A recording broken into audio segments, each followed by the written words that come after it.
প্রতিবেশী রাষ্ট্র কূটনৈতিকভাবে দেউলিয়া হয়ে গেছে বলে মন্তব্য করেছেন রুহুল কুদ্দুস তালুকদার দুলু। বিকেলে নাটোর সদরে সাবেক ইউপি চেয়ারম্যান নিয়ামত উল্লাহ নান্নুর স্মরণ সভায় যোগ দিয়ে তিনি কথা বলেন।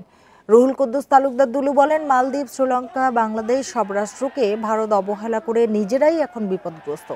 বিশ্বের মানচিত্রে তারা বন্ধুহীন রাষ্ট্রে পরিণত হয়েছে। শেখ হাসিনার পতনে ভারত মর্মাহত উল্লেখ করে তিনি আরো বলেন, পতিত সরকারের দোসররা দেশের ভেতর বাহিরে ষড়যন্ত্রের চেষ্টা করছে। কোনো ষড়যন্ত্র টের পেলে দেশের সব দল, মত, ধর্মবর্ণের মানুষ একত্র হয়ে তা রুখে দিতে হবে।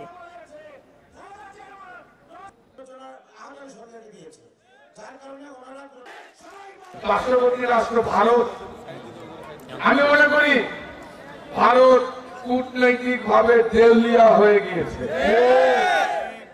এই ভারত কূটনৈতিক ভাবে দেউলিয়া হয়ে গেছে, এই জন্যই আমি বলি ভারত নেপালের সাথে বন্ধুহীন হয়ে গেছে, ভারত শ্রীলঙ্কার সাথে বন্ধুহীন হয়ে গেছে, ভারত মালদ্বীপের সাথে বন্ধুহীন হয়ে গেছে।